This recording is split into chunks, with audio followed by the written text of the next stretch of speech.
Successful Minds with Patricia Baronowski-Schneider, the show that takes you around the world to share interviews with some of the most successful and relevant people on the planet. Hear their stories and get the most important business lessons they have learned on their road to success and get exclusive advice on how to implement their success into your life and business. Successful Minds with Patricia Baronowski-Schneider is brought to you by the Strategic Advisor Board and your host, Patricia Baronowski-Schneider. Hello and welcome back to Successful Minds. I'm your host, Patty Baronowski-Schneider. Today I'm joined by Avishai, a holistic health coach. She has lots going on, so I'm going to leave it to her to tell you about it. So welcome, Avishai. Tell us a little bit about yourself. Thank you so much for welcoming me. I am a 2 times international best-selling author of The Power of Why book. It was a book series where I collaborated with 23 women all over the world, as well as my memoir that I wrote about my life. I'm also a psychic medium. I have over 24,000 followers over on TikTok, where I incorporate holistic health coaching. So also a copywriter. So everything's just included. I do many things. Jack of all trades. Wow. That's awesome. Those up there. Thank you. Now tell us, your approach is described as crashing. So it's a blend of crazy and passionate. So can you elaborate on how these philosophies shape your holistic health coaching? Yes, so that this saying sticks out in my mind when you ask me that. I think of like God takes the foolish things to confound the wise. So sometimes my clients will come to me and they have this terrible cough and they're like, oh, I have asthma, I'm on albuterol and I'm on all these medications. And I'm like, hey, what happened to you when you were younger? Like, did you have some sort of trauma? And they're listening and they're like, you know, at first it's kind of like, well, I didn't equate, asthma to my traumatic past or something that happened to me. But I find that when we get to the root of that, which is a bit crazy because that's not the first thing you go to, you're like, well, maybe we could change your albuterol dosage, give you some more prednisone. But once we get to the root of their emotional traumas and what they dealt with, they actually can heal themselves. Wow. I mean, it's a unique approach. So that's my crazy passionate approach. No, that's awesome. Yeah, it's definitely a good way because doctors nowadays, they don't even try to research where your problem stems from. It's like, okay, you have this, we'll give you this medicine. Because unfortunately, the healthcare system is no longer about, let's get you better. It's about how much money can we get off of this. So really, I always tell a story where I used to suffer from migraines and I was put on every medication under the sun. I was suffering pretty much 4 to 5 days of migraines a week. And this went on for years. And I was in an accident at one point. Well, it turns out I used to take a lot of vitamins. Nothing bad, just vitamins. And I was in an accident. So I was in the hospital for about a month. I didn't take any of these vitamins. Do you know I've never got a migraine since? So instead of the doctors figuring out what was the root of this, it was just throw some medicine at her. Meanwhile, it was something as simple as my body's reaction that you didn't need all of this. But yeah, so I like your approach. Amazing story. Congratulations to you. Well, I hope to not have that accident again just to find out that answer, but it does wake you up to, whatever the doctor says. It's a shame because they don't try to figure out. And it is true. Like, you don't realize, like, I remember I had insomnia and I was going to a hypnotist at one point, and it turns out your mind just works whether you realize it or not. And I apparently had some guilt from, being a single mom, raising my kids. And apparently that was going on in my head all of this time. And it was something that simple. But what would the doctors say? Oh, she has insomnia. We'll just give her this medicine. It's never about trying to help you. It's about how much can they make. So I like your approach. Absolutely. Thank you. Yeah, they don't get it root cause. They don't care. That's unfortunate. Yeah, it's true. They don't. It's big business. Absolutely. Yeah. Now tell us, you talk about living a life according to one's spirit. So what does that look like in practical terms for someone who's new to the concept of spiritual well-being? I couldn't hear the question. It's okay. You talk about living a life according to one's spirit. So what does that look like in practical terms for someone who's new to the concept of spiritual wellness? So it's just, I love your question. It's just listening to your intuition. Like, what do you love? So I try to get people to tap into what they're most attracted to. You know, what do you do every single day? Like, do you wake up and listen to music?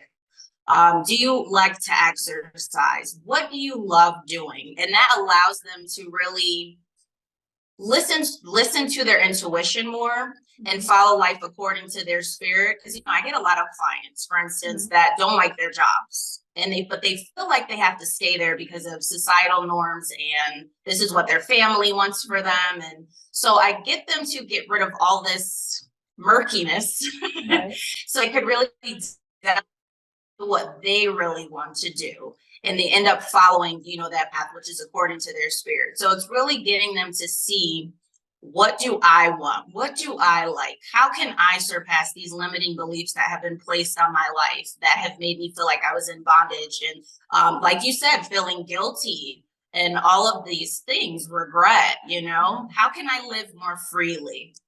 So that's how I help them. No, that's nice, because we, you know, we always talk about people, you know, especially through the years, you had like different generations where, you know, the women stayed home, the men had to work, and you didn't have to be happy. That was just your job. You did it, and you had to pay bills. And, you know, you kind of raised through the generations like this. And some people were, go to school, you have to be perfect, you have to do this, you know, and no one ever took a step back and said, okay, but what makes you happy? It was like, you just knew that the minute you got out of school, you had to have a job, you had to make money, you had to have a family, you had to get a house, even though you can't afford it, you can't, it's just, you know, so it's a nice approach to get people to take a step back and say, okay, what is it you want? And it is true with your spirits. It's, you know, like they say, intuition, that's never wrong. You know, I mean, just like your gut, you know, if it's telling you to go in one direction, you gotta listen to it. You know, it knows better than we do.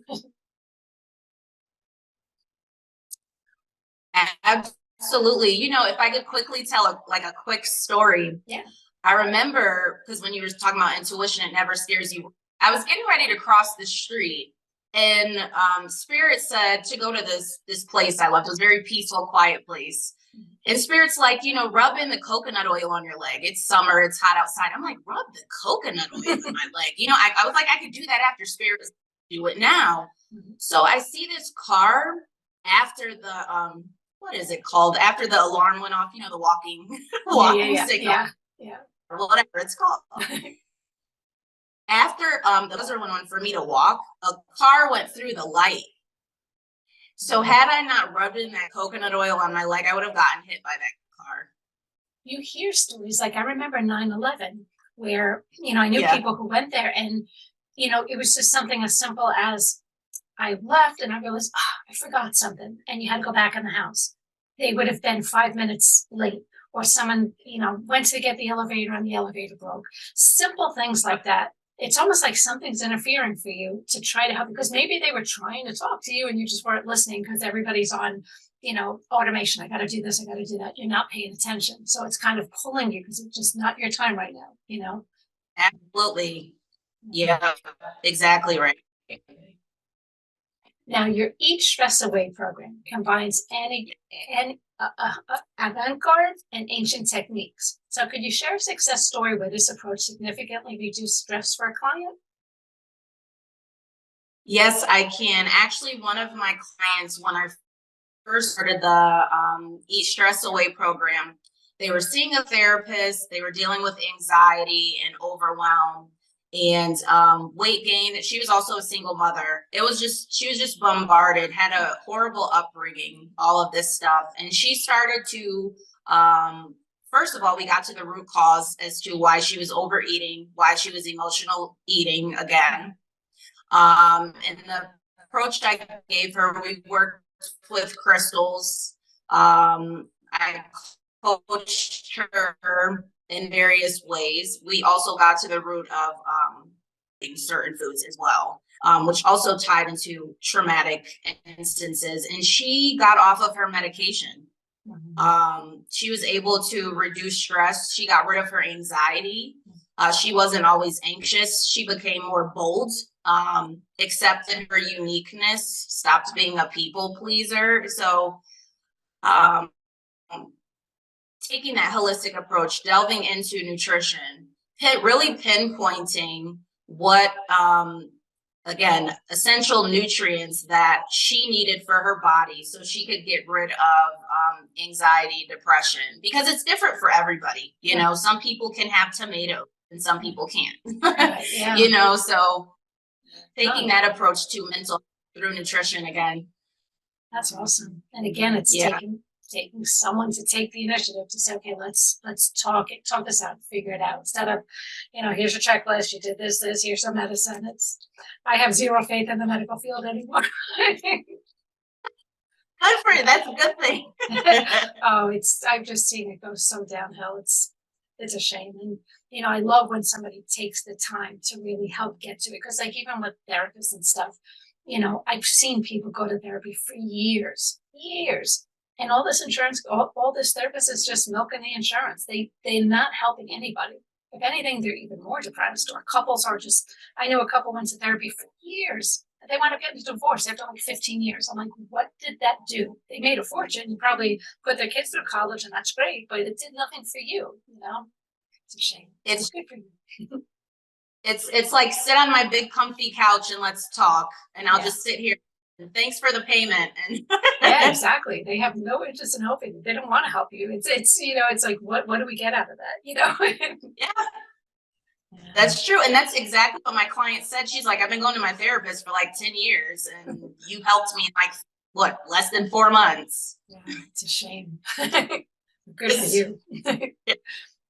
Now tell me, in terms of nutrition, you advocate for ditching calorie counting. So how do you guide clients to, make intuitive eating choices without falling back on conventional diet metrics? Well, like I said, I love your questions. I take an approach where I discuss the difference between toxic hunger and true hunger with them. So it's basically, sharing with them like, listen, you're not really hungry when your stomach is growling. You're not really hungry when you're shaking. You're not really hungry when you're hangry. And we've been taught that. I was like, oh, my stomach, in the past, it was like, my stomach's gassy. Let me go eat something. Then I was like, oh, I'm still hungry. And that's because I wasn't intuitively eating, as all of us have. Yeah. And they're like, a lot of my clients, they have like this face on them, like, what? You mean I'm not hungry? I'm like, no, you're detoxing. You're detoxing right now. Yeah, we would. And so I teach them, huh? I wouldn't know that. That's awesome. Yeah. So I teach them that true hunger actually begins in their esophagus, where our digestive tract begins. And so a lot of times when you're actually hungry, you can kind of feel like you're salivating. You may be thirsty. So that's another way. And that's when you begin to know, okay, do I need water or do I need to eat something?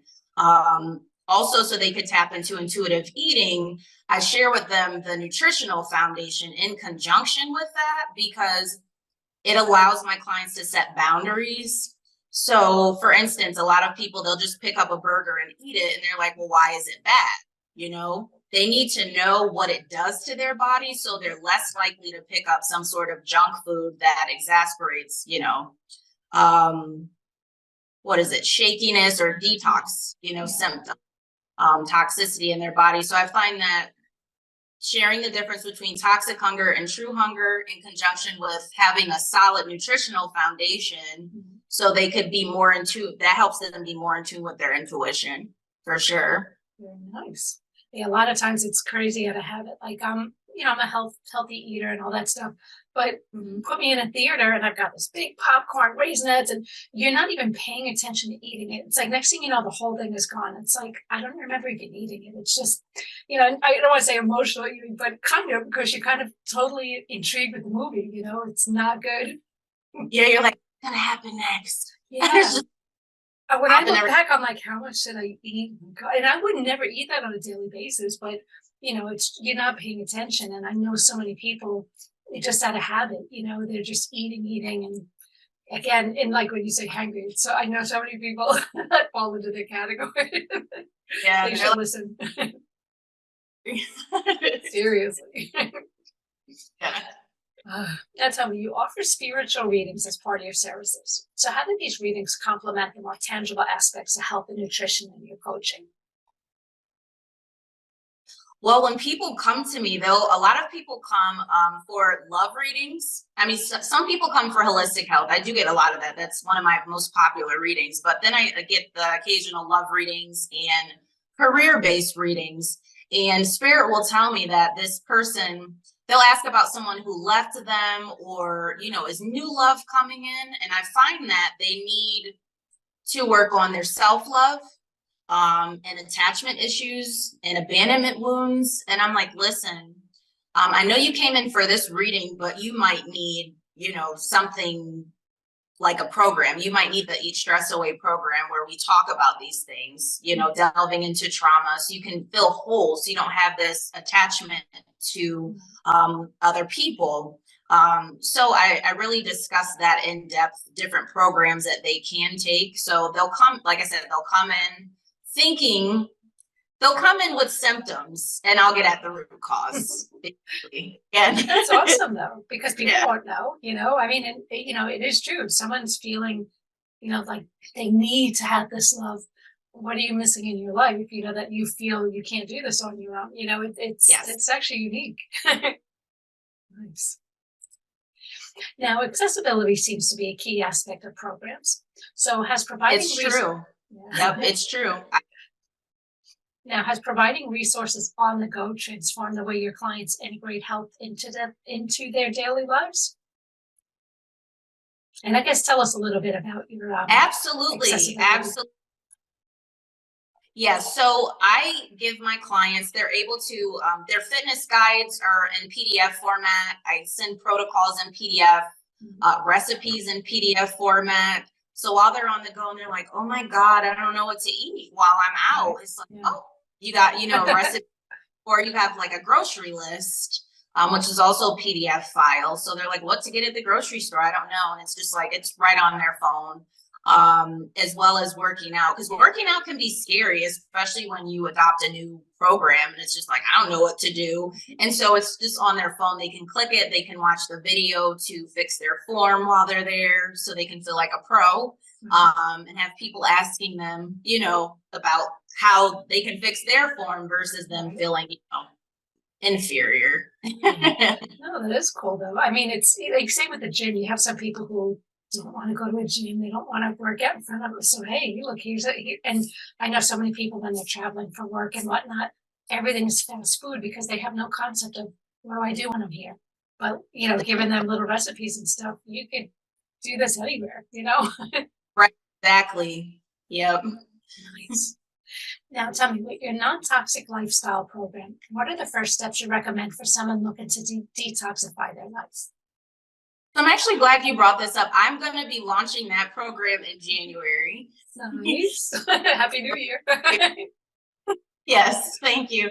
So I'll start with the physical aspects. And it brings me, I think every time I think of detoxing, I think of decluttering. And then I think of hoarders. And then I think of my own experience, how I became, a minimalist. And I really had to delve in with, why I wanted so many material things. What was I missing? And I found that it was like a root chakra imbalance, and, trauma related and all those things. And so I start with the physical aspect in conjunction with, I would say, the spiritual. Then it's like spiritual comes next. And then definitely decluttering, and really, like, again, having that nutritional foundation, because let's face it, it's not just based off of throwing away material things and detoxifying your life and to stop hoarding. It's, what you're consuming. So, giving people a basic foundation, even an advanced foundation in terms of, nutrition and what you need to be consuming. So you can feel satiated, so you can feel balanced, you could feel in harmony. And to detox, your body, which is, fruits, veggies, the good stuff. Yeah. Yeah. So that's what I would start with. Definitely physical, spiritual, and delving into the mental. But really, they all play a huge role. But I find out delving within allows you to clear everything. Yeah, people never think that all of these things tie together. It's, especially when you think of health, it's like I've known people who just say they're always negative and depressed and this and that. And then, it's kind of like they could be sick all the time. And then the minute they change that attitude, like I knew somebody who had breast cancer and, she's fine today, but I remember the doctor was saying, well, if this gets better, she's like, it's not a matter of if, it's when. We're kicking this thing in the ass, she's fine. Yeah. He said to her, that attitude's going to help you. And she's totally fine. And not saying that that happens for everybody, but I'm just saying that positive attitude is just one of many things that all tie into it. So yeah, your health, spiritual, whatever. It's not just a one and done thing. There's a lot of things involved, and most people don't ever think of it because it's never told to them. So I'm glad that you're bringing all of that out. That's awesome. Yeah, it definitely takes a mindset change. You have to be willing to take that first step and saying, I need to fix some things. I need to take control of my health. Yeah. And even, the spiritual, I mean, some people believe in it, some people don't, but, it's so bizarre how like things just happen. And it's kind of like, you ever just go outside and just have a bad day and all of a sudden a butterfly flies by. It's something so simple. It's kind of like, that just changed my whole attitude. Is that somebody, my grandma or somebody just saying, chin up, kiddo, I got you. You never know. But it's kind of like, it's so many coincidences. It's like, it can't all be BS, but what do I know? Exactly. I love that you said that because a lot of people, they hear spirituality and they're like, oh, that's the devil. And taboo, I know. I mean, I've gone to so many people who, deal with it. And, they all say similar things. But it's like, you can't make this stuff up. I mean, it's kind of like went to a psychic not that long ago. And, my dad had recently passed away. I didn't even have to say a word. They were like, Eddie, Edward. And I'm like, that was my dad. It's like, how do you make this stuff up? It's not like you just, like I went to one time, a show, and, it was so, like, she would invite people up, and it was somebody tall and light hair. She'd be like, do you have someone tall, kind of lightish hair there with you now? If someone was short and chubby, do you have someone in your family who's kind of short, little pudgy? It was so vague. But when you hear, like, when they said Eddie, I'm like, you don't just make that up, so there's got to be something to it. And if people don't want to believe it, that's fine. But, I think incorporating everything is huge. Yeah. Good job. Yeah. And I'm sorry about your Thank you. But yes, psychics, I mean, we're real. Yeah, I mean, like I said, I've gone to some phony ones, but I've gone to some that put the hair on my neck standing up, and I'm like, especially when you say something that just, how would you even know that? I mean, it's just, like when I was pregnant with my son, I remember going to psych. I wanted to know what I was having so bad. This is years ago when we didn't have the sonograms like they have today, and they would be like, you're having a boy, and I'm like, am I really? It's 50-50. I could have did that myself. So, but when you have someone who tells you something that is just so like, how would you know that?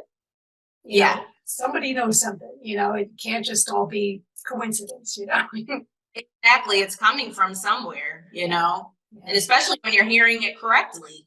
Yeah. I mean, like I said, when I heard Edward, I'm like, it's not like you said, something with an E or a B, something where you just make up stuff. Because obviously we know somebody with that name. They didn't say your dad. They did. If I said OKL, you probably say, oh, my friend Laura. But when you just blurred out a name, it was like, oh, okay. Yeah.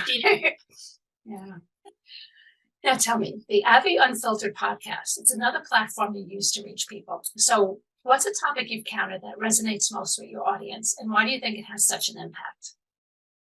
Oh, a topic that resonates with most of my audiences is definitely the conversing with people, how to converse with people without conflict. So how to avoid conflicts in conversations, which I was surprised. I thought it would be something else, but it's definitely conversing with people and kind of letting their friends know certain things that they don't like. And so I'm like, well, why is this so many people's problems? And I'm like, because people nowadays, they people please, it stems from people pleasing. And so my podcast really helped them to stop being a people pleaser, to say how they feel, be able to voice that so they can create more peace in their life. And so they can look at it as, I want to create more peace instead of conflict. So that's been a popular one. I would say another one would be, trying to think, it was like narcissistic family members. Yeah, we know what that is. Oh, trust me. Yeah. So they feel heard and seen. They're like, oh my God, finally someone said what I was experiencing. Right.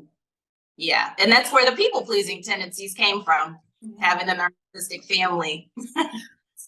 Now I know it. I mean, but it's good that people are actually, it's kind of like this new generation now. People aren't afraid to speak up.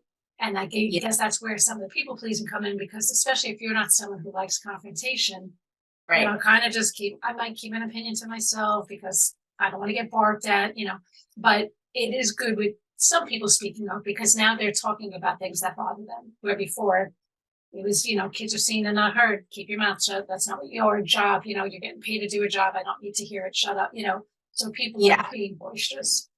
And I find that I trigger a lot of people who have trouble speaking up, because I speak up so much and they get like easily offended, or it's like, well, why'd you say that? And I'm just voicing. It's like, so it's all in how you perceive things too. But I find that I trigger so many people. Sometimes I feel like this world is a bunch of, like, for all of us, we're just in preschool and our inner childs are living instead of us as adult, if that makes sense. It seems like that. Yeah.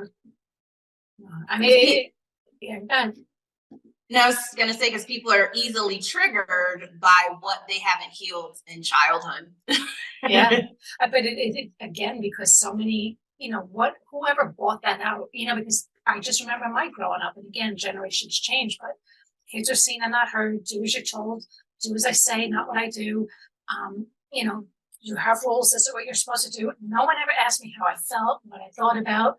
Like I remember as a kid, I would never forget. I was in second grade, and I must have been spacing out in class. And all of a sudden, second grade, and the teacher called my mom to tell her I was in class giving her dirty looks. Well, of course, I get in super trouble. And I was like, it doesn't matter that I did. I said I didn't do it. Teacher said you did it. That's it. Like, that's a generation we're brought up in. Teacher said you did it. You're in trouble. That's it.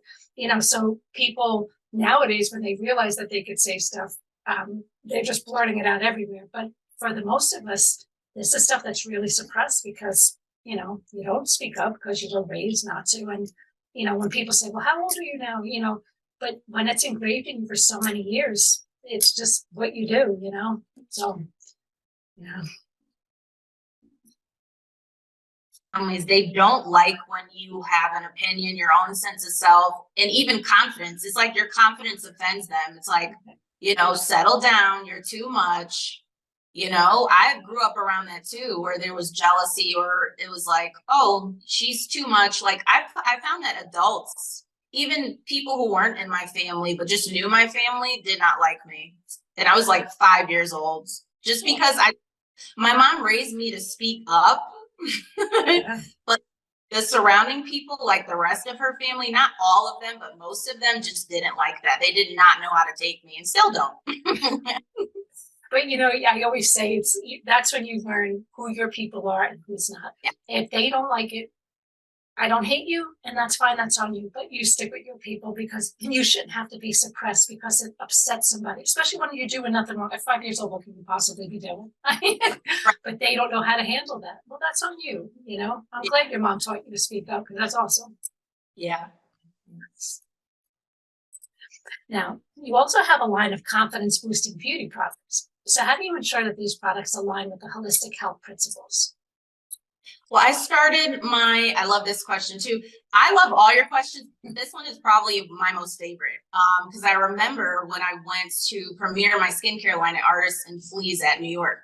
It was so back then. It was 2018, and I premiered it there. And one of the clients that tried it, I put essential oils in my skincare, and I had to take a break from it because I was sick. I got really sick, so I haven't been doing it.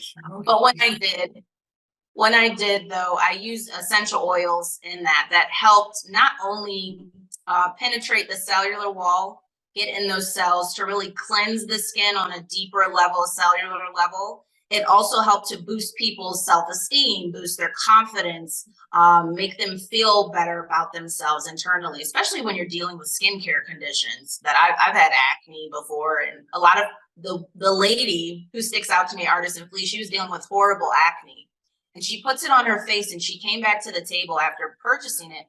She says, I'm usually a depressed person, and she said, I don't feel depressed right now. Nice. Because it had essential oils that had monoterpenes, so to boost the mood. It was a citrus one.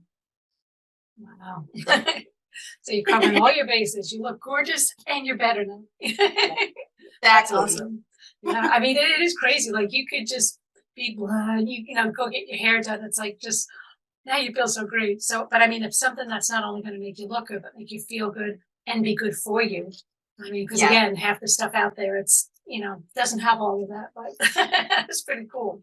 In fact, that reminds me, when I used to get my hair done, the hairstylist used to use this shampoo. It was filled with toxins, and I would always fall into like a sleepy stupor type thing. And when I smell that, if I go to the store, I'm like, oh God, I have to run out of here. I do not. I don't cover your own bottle. So some things make your mood, lower your mood versus boosting it. Another thing that people don't know. Yeah. Oh, I'm sorry. Go ahead. No, I'm just saying that's another thing people don't realize, Yeah. No. It's crazy because there are some, like, it's actually funny. I had got my mail out of the mailbox one time, but someone else had borrowed my bag and said, can I keep my stuff in your bag? I was like, fine. So I took my mail. I had ordered this shampoo, a conditioner. And anyway, I gave them whatever was in the bag and this other conditioner. I remember I thought, oh, that must have been the conditioner I ordered. There was a sachet, and I remember putting it on my hair, and it had kind of like a male cologne type smell. And I'm kind of like, that's weird. But I love the smell of it. And it turns out it was their stuff that they had in my bag. I'm like, oh my God, I thought that's what I ordered. But it's amazing how, like, I'll put that on my dog and stuff. I'm like, I just love that smell. I don't know if it thinks like, like kind of like you're a couple sort of thing. I don't know what it is, but that triggers in my head. I'm like, I love that smell. But you don't realize a simple little thing like that. I wonder if it has cedarwood in it. I don't know. I have to check it. I mean, I just love how it smells. Yeah, because in it's so soft. In a lot of male colognes, they use cedarwood. Okay, could be. And it makes you feel grounded and calm and relaxed. Yeah, so for sure. I'm glad you like it. Yeah, I consider it's not a female thing, but hey, you know what? I love it. As long as my husband hasn't complained, we're okay. He'll be like, who are you around though? That's true. Now tell me, your planners and notebooks are designed to be life-changing. So can you share an example of how using these tools has helped a client to manifest their goals? Yes, there was a client who got my manifestation planner as well as my Create Your Life journal. And in those planners and journals, there's vision boards. And so she took this seriously. I don't know if did she post it on Amazon? I know she wrote a review on there. But anyway, she was working a 9-to-5 job, and she would tell me about her 9-to-5 job. She loved it, but she wanted to start, her business. After she used my manifestation journal and the Create Your Life planner, she got to work. She started her own candle business. Wow, nice. Yeah. Wow, good for you. I'll tell you, like a jack of all trades, but you have amazing stuff in every aspect that you do, which is great. Thank you so much. I appreciate that. You're welcome. Anything else you're working on that you want to share or talk about? What else am I working? Well, I'm the program, the non-toxic lifestyle program.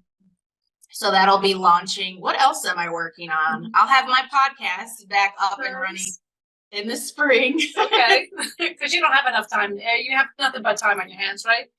Right. Exactly. Yes. What else am I working on? Oh, I'll also have up, because I do play violin too. She's like, what else? What you do? I'm just counting how many hours in a day. You must have like extra hands. I don't. Seriously, sometimes I don't know how I do it, but I'm gonna be having healing music up on my site to help people with various ailments. Okay, nice. Now, just so people know, you work with people remotely, right? They don't have to physically be in front of you, right? So people around the world can. Yes, absolutely. Very nice. Well, all right. Thank you again for being on the show. Again, that was Avishai. So thanks for listening to I can't even speak today. Thanks for listening to Successful Minds with Patty B. Never miss an episode by subscribing. So thank you so much. I think you have a wonderful story, and I can't wait for people to hear this. Thank you so much for having me, Patricia.